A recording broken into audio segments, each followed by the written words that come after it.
कदाचित् कालिन्दीतटविपिनसङ्गीततरलो मोदाभिरिनारीवदनकमलास्सादमधुप दयार सिन्धु बन्धु सकल जगन्नाथ जगन्नाथ स्वामी नयन पथगामी भवतु मे।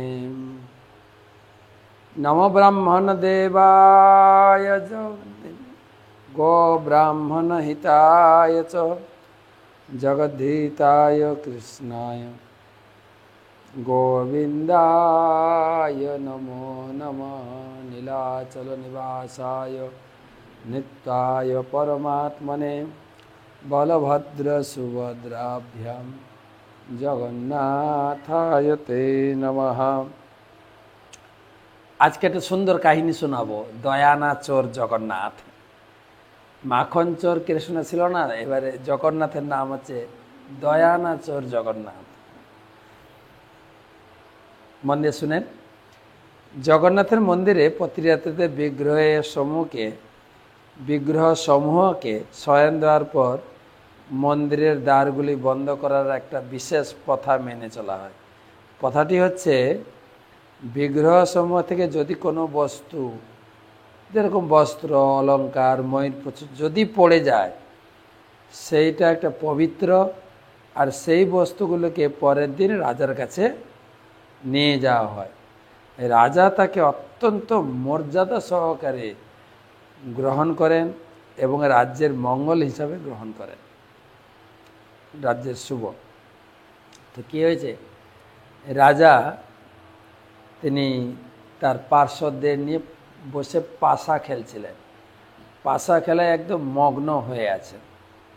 আর এদিকে ওই দিন জগন্নাথের সেই সমস্ত কিছু প্রসাদ যেটা পড়েছে জগন্নাথ থেকে শাড়ির টুকরো আর কি কিছু নিয়ে গেছেন দুইজন পান্ডা, গিয়ে পৌঁছেছেন রাজদরবারে। রাজা তখন খেলায় মতো ডান হাতে পাশার গুটি চালাচ্ছেন, আর এদিকে দুই ব্রাহ্মণ এসেছেন, খবর পেয়েছেন, বাম হাতে সেই ভগবানের প্রসাদী দ্রব্যগুলো গ্রহণ করে মাটিতে রেখেছে, খেলায় মগ্ন হয়ে আছে। খেলা শেষে তিনি বাড়ি ফিরে গিয়ে মনে পড়ছে, আরে আমি পাশা খেলায় এত মগ্ন ছিলাম, সেই দুজন পূজারী এলো, জগন্নাথের প্রসাদী জিনিস আমাকে দিল, আমি বাম হাতে গ্রহণ করলাম, এটা তো অমর্যাদা। এখনো গ্রামে গঞ্জে কিন্তু এটা মান্য করা হয়, কিন্তু বাম হাত দিয়ে কোনো কিছু গ্রহণ করা, বাম হাত দিয়ে কাউকে দেওয়া, এটা একটা শিষ্টাচারহীন। এগুলো আবার বিদেশে বাম হাতে করতে পারলেই, আর আমরা বিদেশি কালচারও আমরা শিখেও ফেলেছি, দু হাতে খাবো, বাম হাতে ডান হাতে দুই হাতে টপ টপ টপ টপ করে কাজ করব, কিন্তু বাম হাতের কাজটা অশুভ বলছে। তো রাজা এইটা মনে করে নিজেকে খুব গর্হিত, অপরাধ, অবমাননা মনে করলেন, খুব চিন্তা করলেন, আরে এরকম এটা একটা মহা অপরাধ, আমি বিশাল ভুল করেছি, দোষ করেছি। আমি জগন্নাথের সেবক বা জগন্নাথের যে প্রসাদী জিনিসপত্র এসেছিল তাকে গুরুত্ব না দিয়ে আমি পাশা খেলাকে গুরুত্ব দিয়েছি, আমার কি হবে গতি। এই দুশ্চিন্তা করতে করতে রাজা চুপচাপ হয়ে গেলেন, কারোর সঙ্গে বেশি কথা বলে না, প্রায় সপ্তাহখানি। আমি শুধু এই বাম হাত দিয়ে এই কাজটা করলাম, এই বাম হাত আমি রাখবো না, বাম হাত আমি কেটে ফেলব। এই বাম হাতটা কেটে ফেললে আমার যথার্থ প্রায়শ্চিত্ত হবে। এই পরিকল্পনা করে তিনি তার নিকটীয় মন্ত্রিমণ্ডলীকে ডেকেছেন, দিয়ে বলছেন, দেখো আমি গত কয়েকদিন ঘুমাতে পারছি না। বলছি কেন? না আমার ঘরে ভূত ঢুকে। এখন কি করা যায়? মন্ত্রী পরিষদ ভূত তাড়ানোর ওঝা নিয়ে এলেন। কয়েকদিন ধরে অনেক মন্ত্রতন্ত্র করে তো তারা ওঝারা তারা বলে দিয়ে গেলেন যা ভূত ছিল সব তাড়িয়ে দিয়েছে, আর মোটা অঙ্কের একটা প্রণামী নিয়ে রাজকোষ থেকে তারা চলে গেল। তো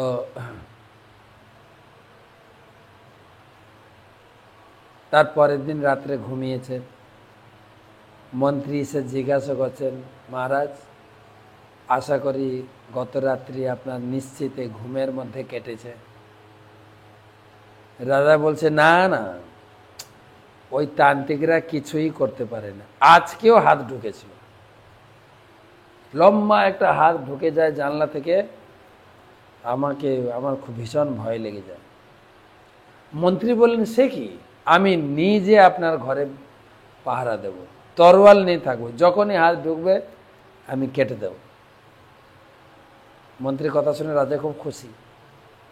মন্ত্রী কি বলে, রাজা শয়ন কক্ষে শয়ন করলেন, মন্ত্রীও রাজার ঘরে শয়ন কক্ষে শয়ন করলেন। আর মধ্যরাত্রিতে মন্ত্রী দেখলো জানলা থেকে একটা হাত ঢুকে যাচ্ছে,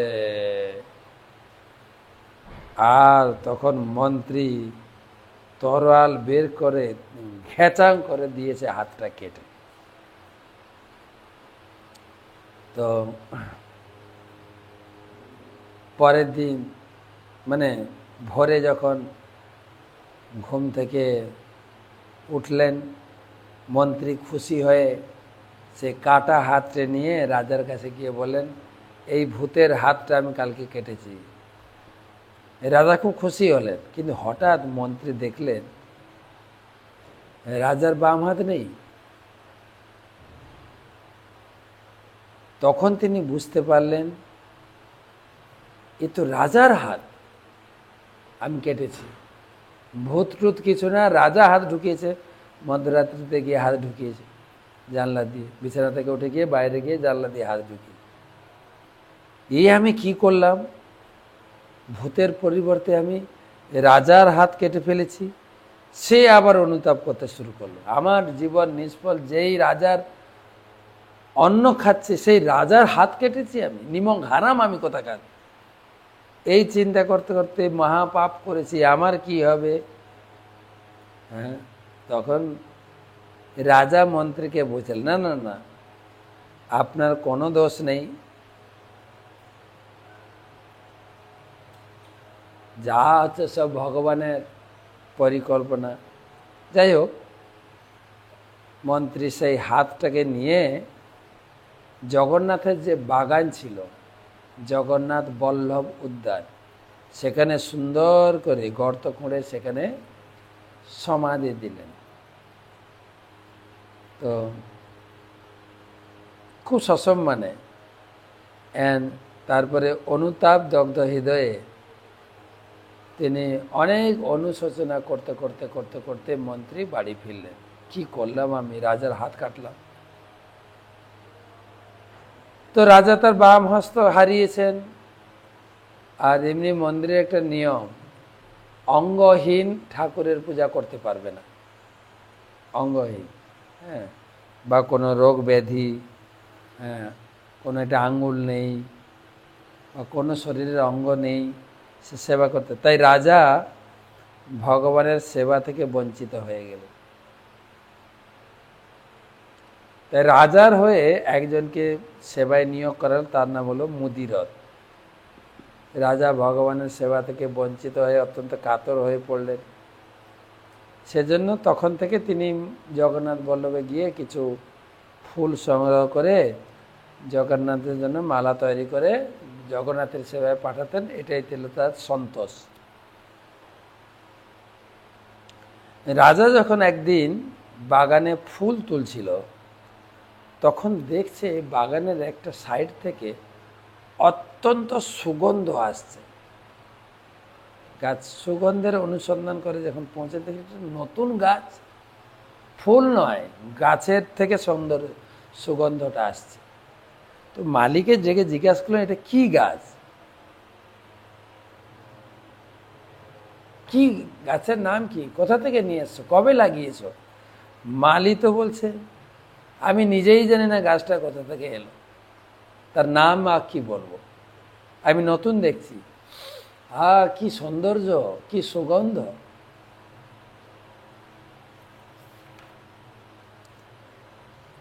এবং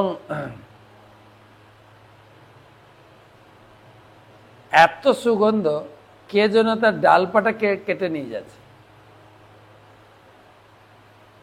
রাজা বললেন, ঠিক আছে, গাছটাকে তুমি সুরক্ষা দাও, এই গাছের ফুল হলে সেই ফুল নিয়ে আমি ভগবানকে অর্পণ করব। তো এখন সমস্যা হচ্ছে, পরের দিন আবার যখন রাজা ফুল তুলতে গেছে, বলছে সেই গাছের ডালপাটা ছাঁটা হয়ে, মানে কেউ যেন ডালপাটা কেটে নিয়ে চলে গেছে। মালিকই জিজ্ঞাসা করলেন, তোমাকে বললাম এই গাছটা সুরক্ষা দিতে,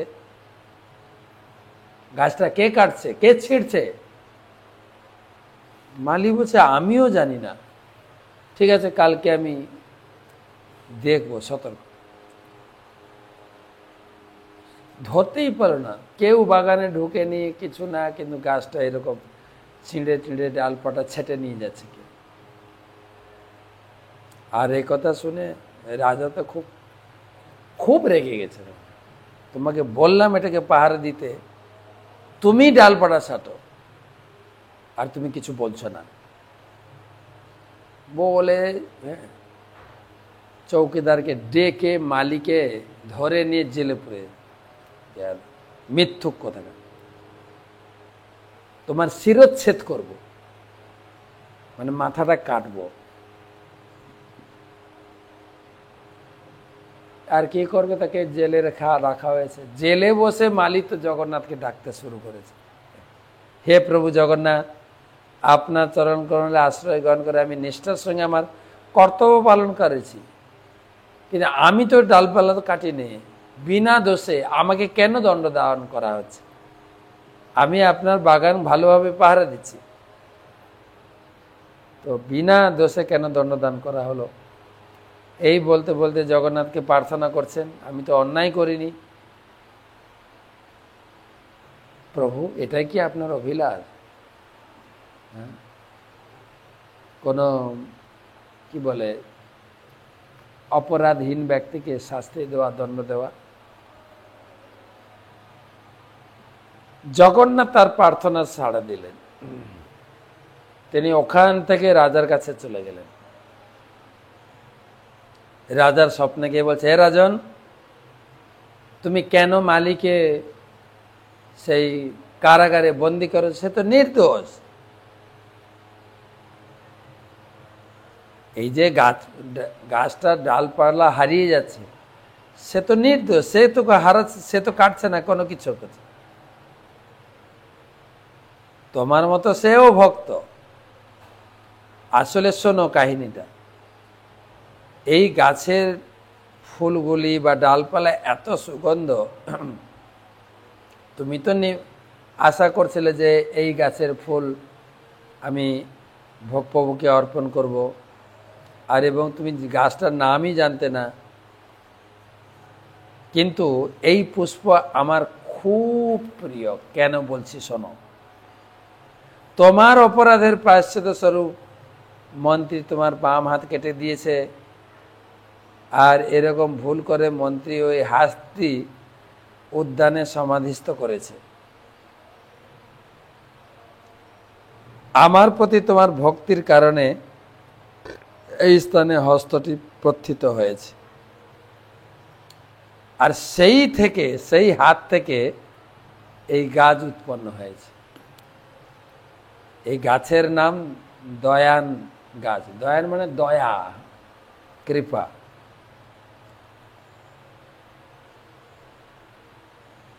তোমার আমার প্রতি যে ভক্তির সৌরভ, সেই গাছের আকারে প্রকাশিত হয়েছে। আমি প্রতিদিন আসি, সেই গাছ থেকে ডাল পাতা ফুল চুরি করে নিয়ে যায়। মালির কোনো দোষ নেই, তুমি তাকে মুক্ত করে দাও, এবং শুধু তাই না, তুমি তোমার হাত ফিরে পাবে, তুমি আবার মন্দিরের সেবায় নিয়োজিত হবে।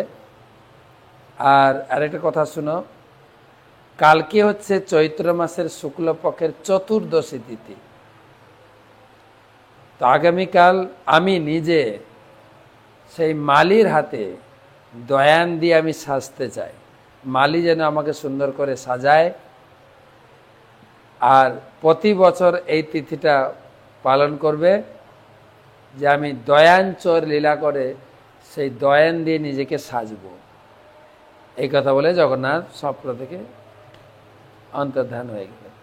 রাজা ঘুম থেকে উঠলেন এবং সবই শোয়ে দেখলেন হাত ফিরে পেয়েছেন, এবং অনুকম্পাবশত তিনি সে অশ্রু মোচন করতে করতে সেই কারাগারে এলেন, মালিকে মুক্ত করলেন, এবং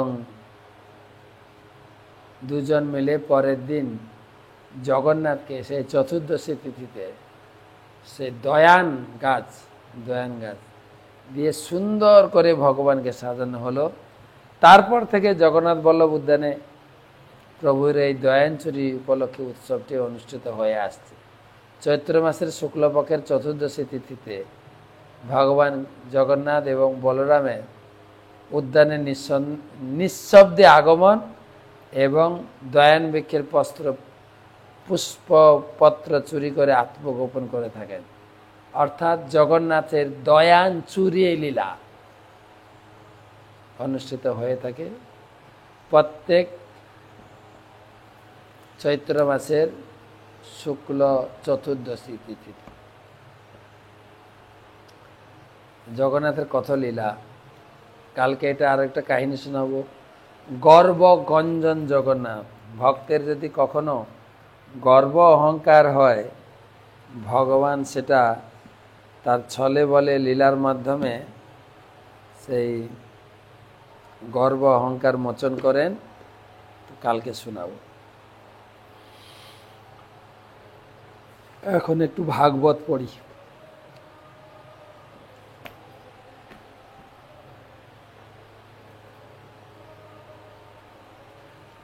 নারায়ণং নমস্কৃত্য নরং চৈব নরোত্তমং দেবীং সরস্বতীং ব্যাসং ততো জয়মুদীরয়েৎ।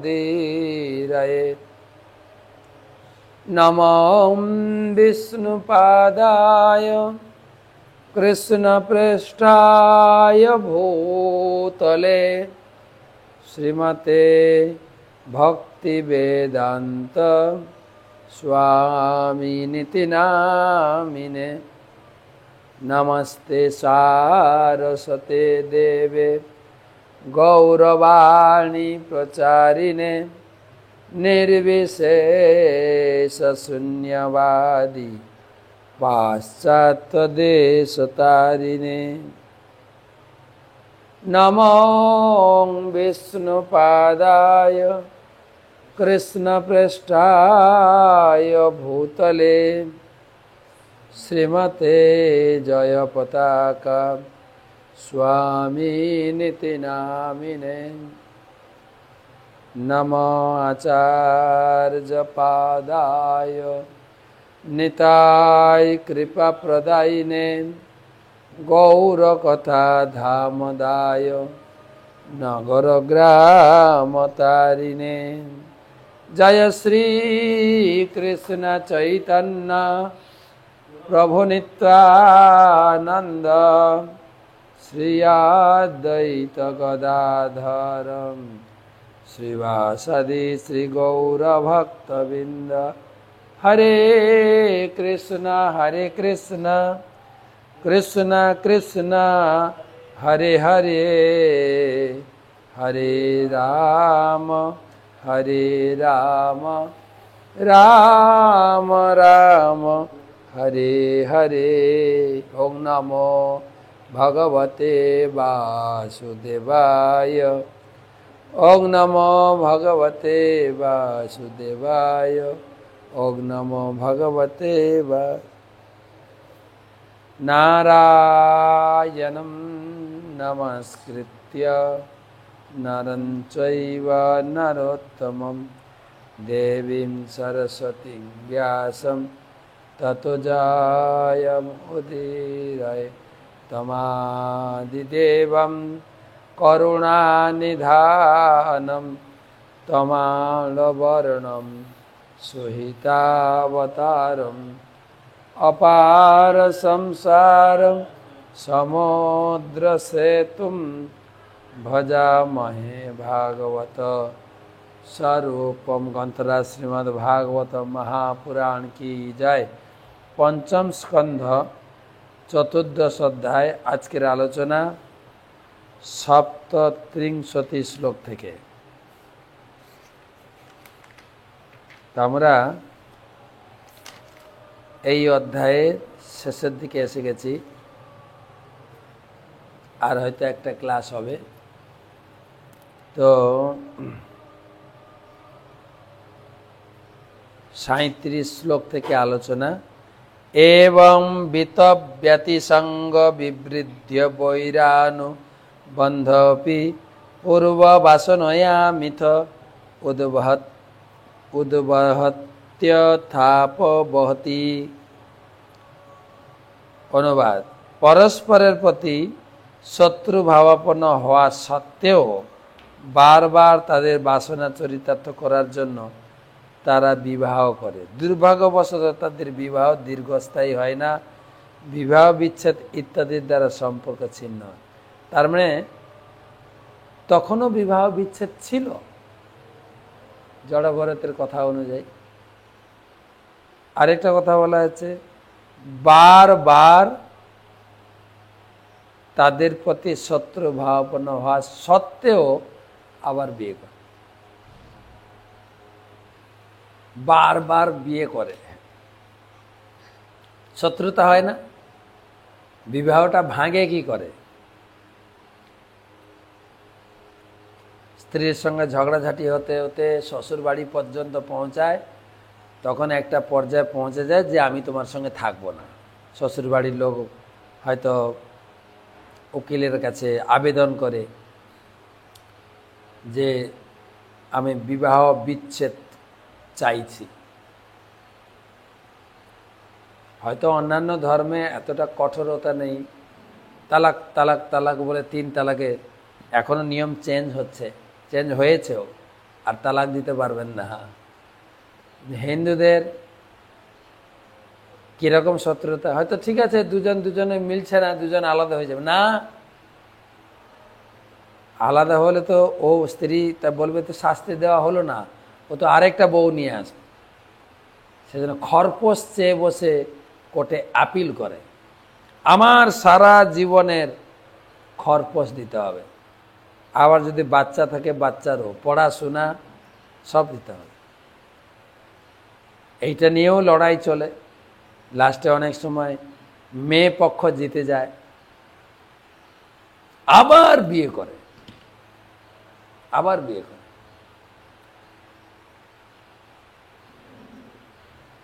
তাই এখানে বলছেন জড়ভরত মহারাজ বার বার লোকে দেখছে, ঠিক আছে একটা বিয়ে করেছি, হ্যাঁ যার দোষ হোক, স্বামীর দোষ হোক বা স্ত্রীর দোষ হোক, যে কারণে তো একটা অনুভব হয়েই গেল। ধরো পুরুষ মনে করলো মেয়েরা খারাপ, তো আবার কেন বিয়ে করছো? বার বার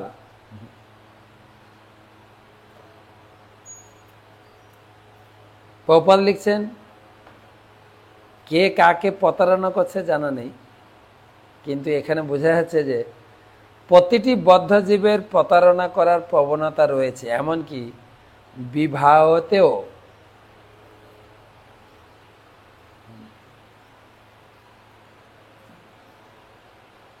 ভালোবাসা করে বিয়ে করে দুজন দুজনকে এত ভালোবাসে, একজন একজনকে না দেখতে থাকতে পারি না।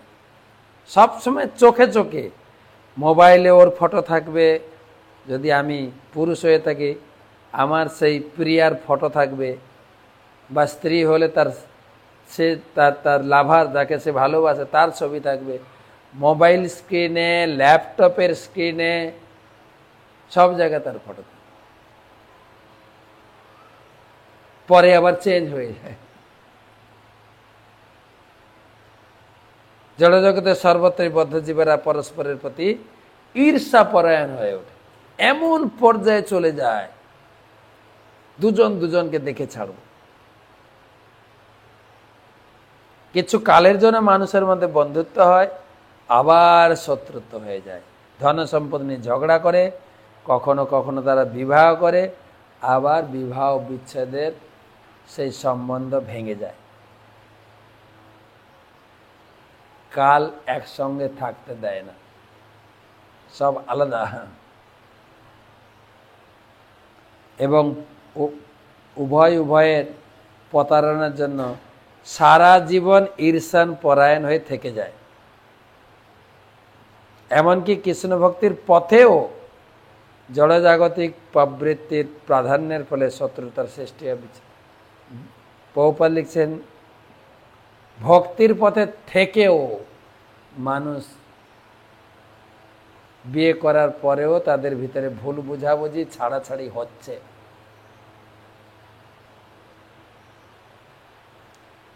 পরের শ্লোক, এতস্মিন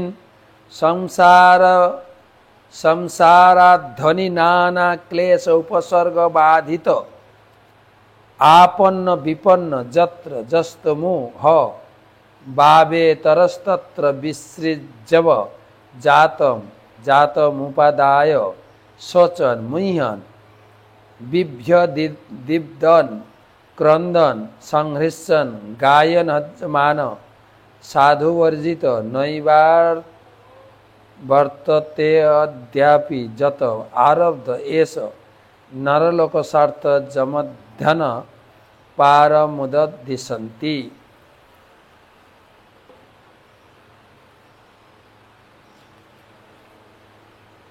অনেক বড় অনুবাদ। এই সংসার মার্গ বহু ক্লেশে পূর্ণ এবং বিবিধ দুঃখ দুর্দশা বদ্ধ জীবকে সর্বদা পীড়া দেয়। কখনো কখনো তার ক্ষতি হয়, আবার কখনো তার লাভ হয়। উভয় অবস্থাতেই এই মার্গ বিপদে পূর্ণ। কখনো কখনো বদ্ধজীব মৃত্যু বা অন্য পরিস্থিতির দ্বারা তার পিতার থেকে বিচ্ছিন্ন হয়ে যায়, পিতামাতা থেকে আলাদা হয়ে যাচ্ছে। হয় নিজে পিতামাতা থেকে আলাদা হচ্ছে, না হলে স্বামী স্ত্রী দুজন মিলে পিতামাতাকে আলাদা করে দিচ্ছে।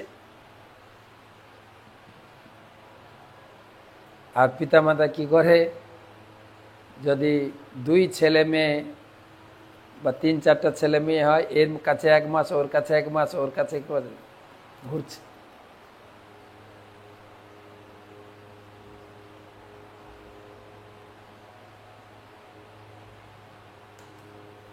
পিতাকে পরিত্যাগ করে সে তার সন্তান সন্ততির প্রতি আসক্ত হয়। এইভাবে বদ্ধজীব মহাচ্ছন্ন হয় এবং ভীত হয়। কখনো সে ভয়ে আর্তনাদ করে, কখনো সে তার পরিবারের ভরণ পোষণ করে সুখী হয়, কখনো সে আনন্দে আত্মাহারা দান করে। এভাবে জড়জগতের বন্ধনে আবদ্ধ হয়, অনাদিকাল ধরে ভগবানের সঙ্গে তার সম্পর্ক ভুলে যায়। বিচিত্র সংসার একটা। এখানে বলছেন জড়ভরত মা বাবা মাকে তাড়িয়ে দিচ্ছে ঘর থেকে, ছেলে মেয়ের প্রতি আসক্ত হবে। তখন মনে পড়ছে না এই ছেলে মেয়েরাও আমাকে তাড়াবে?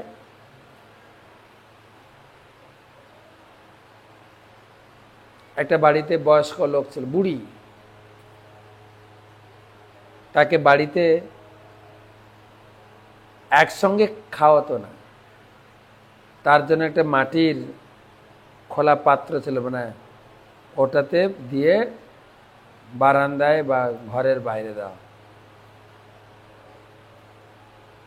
তো বয়স্কা ভদ্রমহিলা মারা গেলেন, তার কাজবাজ হয়ে গেল।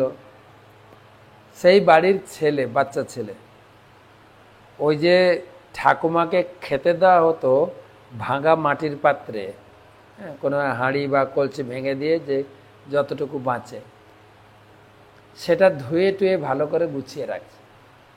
ওর মা জিজ্ঞেস করছে, কি করছিস সেটা? ফেলে দে। বলছে, কেন? তোমাকে খাওয়াবো না?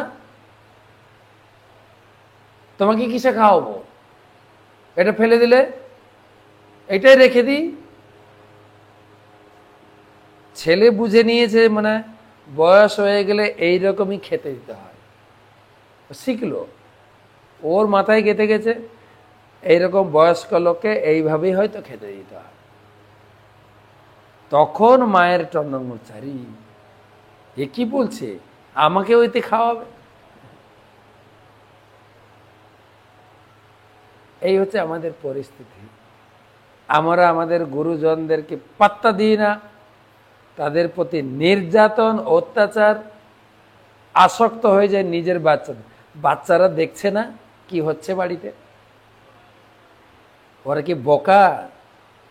সব খেয়াল রাখে। আর বাচ্চাদের ক্যাচিং পাওয়ার আরো বেশি। একবার মাথায় ঢেকে গেঁথে গেলে ব্যাস, ভোলাতে পারবেন না। খুব কঠিন। ভাগবত পড়লে না বোঝা যায় যে সংসারটা কিভাবে করব। যার জন্য আপনি দেখবেন দ্বিতীয় স্কন্ধ, যখন ব্রহ্মাকে ভগবান আদেশ দিলেন তুমি সৃষ্টি করো, তার আগে পুরো ভাগবত পড়ালেন। ভাগবতের শিক্ষায় নিজেকে শিক্ষিত করে সংসারে ঢুকো। আমার তো মনে হয় যারা এখনো বিয়ে করেননি, আগে ভাগবতের উপর কোর্সটা করে ফেলুন।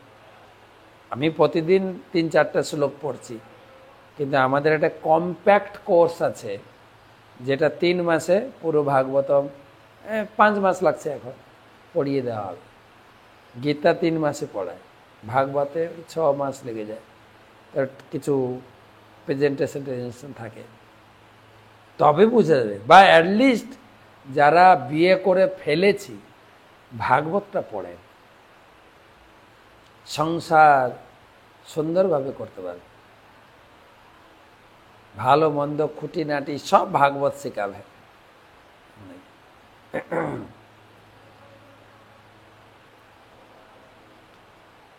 ছেলে মেয়ের প্রতি আসক্ত হয়, তাদেরকে খাইয়ে পরিয়ে সুখী হয়, কখনো আত্মহারা হয়ে দান করতে থাকে, আর ওই দানের সুযোগ নিয়ে বহু লোক লুটে নিয়ে যায়। দান করতে হলে ভগবান বলেছেন কোথায় দান করবেন? কৃষ্ণ নিজে বলছেন 9ম অধ্যায় 27 শ্লোক, যত করো সে তুমি যা করো, যত অসনা সে তুমি যা খাও, যত জুয়ো সে যা পূজা করো, দদাসী যত তুমি যা দান করো, তৎকুরু সম্মোদর করো। দান করলে আমাকে দান করো, কারণ আমি তোমাকে দিয়েছি। গঙ্গা জলে গঙ্গা পূজা করো, তুমি অন্যকে কেন দেবে? এইভাবে সে জড়জগতের বন্ধনে আবদ্ধ, অনাদিকাল ধরে ভগবানের সঙ্গে তার সম্পর্কের কথা ভুলে যায়। এইভাবে সে বিপদ সংকুল সংসার মার্গে বিচরণ করে কখনোই সুখী হতে পারে না। যারা আত্মতত্ত্ববিদ, তারা এই ভয়ঙ্কর সংসার সমুদ্র থেকে উত্তীর্ণ হওয়ার জন্য পরমেশ্বর ভগবানের শরণ গ্রহণ করে। কোনো ভাগ্যবান সংসার থেকে বেরিয়ে ভগবানের কাছে প্রার্থনা করে। ভগবত ভক্তির পন্থা অবলম্বন না করলে কখনো সংসার বন্ধন থেকে মুক্ত হওয়া যায় না। কেউ জড়জগতে সুখী হতে পারে না। তাই কৃষ্ণ ভক্তির পন্থা অবলম্বন করা অবশ্য কর্তব্য। প্রভুপাদ তাৎপর্য দিয়েছেন যে সংসারে এরকম লেগেই থাকে। তাই হরি ভজনটা কেবল সাধু সন্ন্যাসী না, সংসারেই বেশি করবে।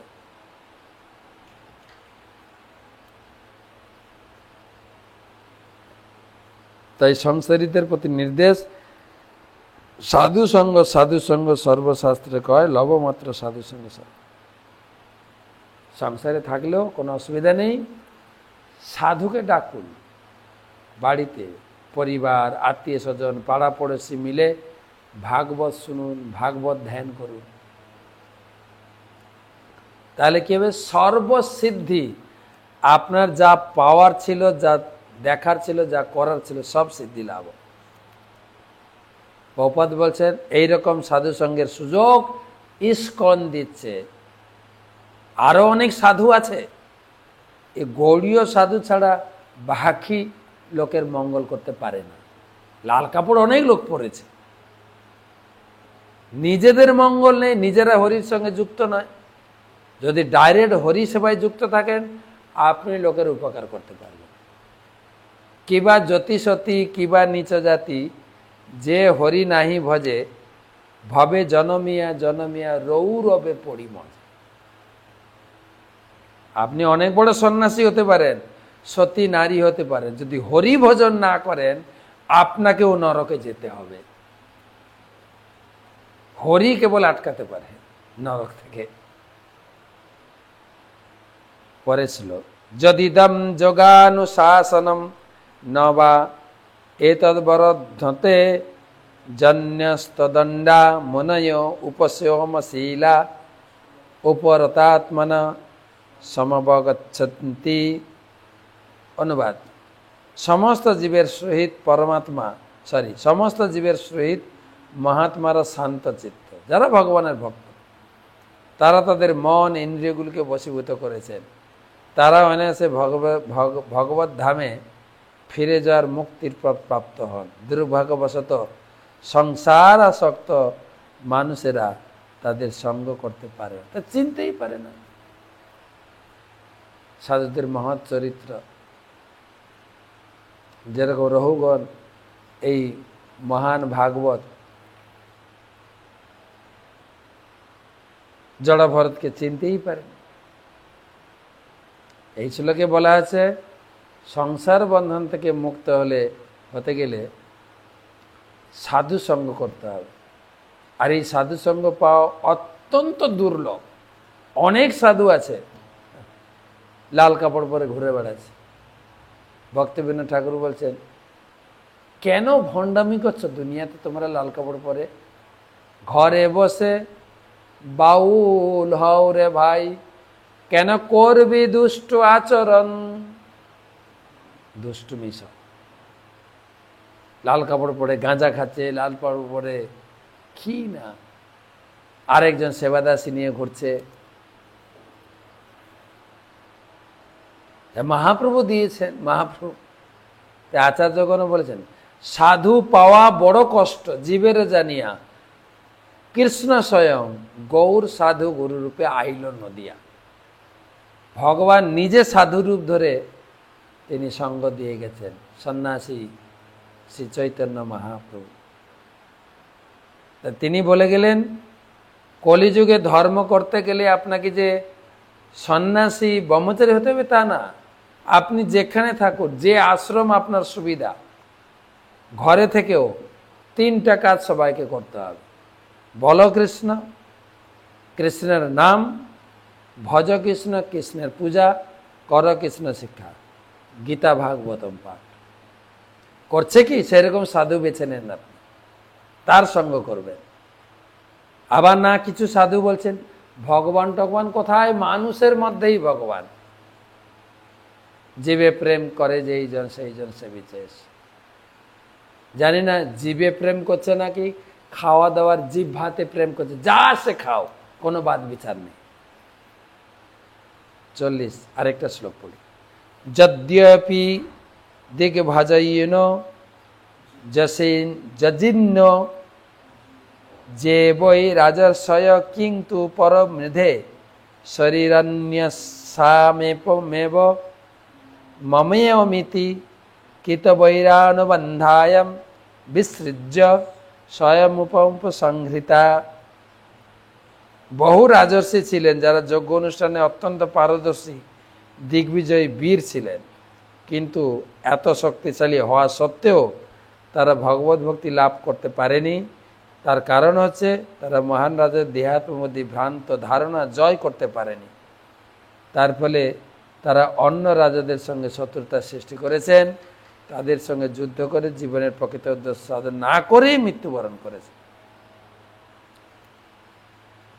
মৃত্যুর আগে কমপক্ষে ভগবানের কাছে নিজেকে সমর্পণ করে যান। জীবনের প্রকৃত উদ্দেশ্য হচ্ছে ভগবানের সঙ্গে যুক্ত হওয়া। তা আমরা যে হই না কেন, কেবল নিজেদের এই লড়াই করে অর্থ বৃদ্ধি করার জন্য, এ বেকার। অর্থ তো নিতেই পারবেন না, অর্থ নিয়ে কি করে? পরমার্থ করুন, পরমার্থ সাধন করুন। মহাপ্রভু শিখাচ্ছেন, ভাগবত শিখাচ্ছেন, জড়ভরত মহারাজ বলছেন এই তর্ক ঝগড়া শত্রুতা না করে ভগবানের সন্তান মনে করে উভয়ে ভগবানের সেবায় যুক্ত হয়। আজকে এই পর্যন্ত রাখি। সবাইকে ধন্যবাদ। ভালো থাকুন, সুস্থ থাকুন, সুরক্ষিত থাকুন। তো কালকে তো মনে হয় বৃহস্পতিবার, চৈতন্য সুধা মাধুর কালকে পাঠ করব। তারপরের দিন এই অধ্যায়টা আশা করছি শেষ করব। শুভরাত্রি।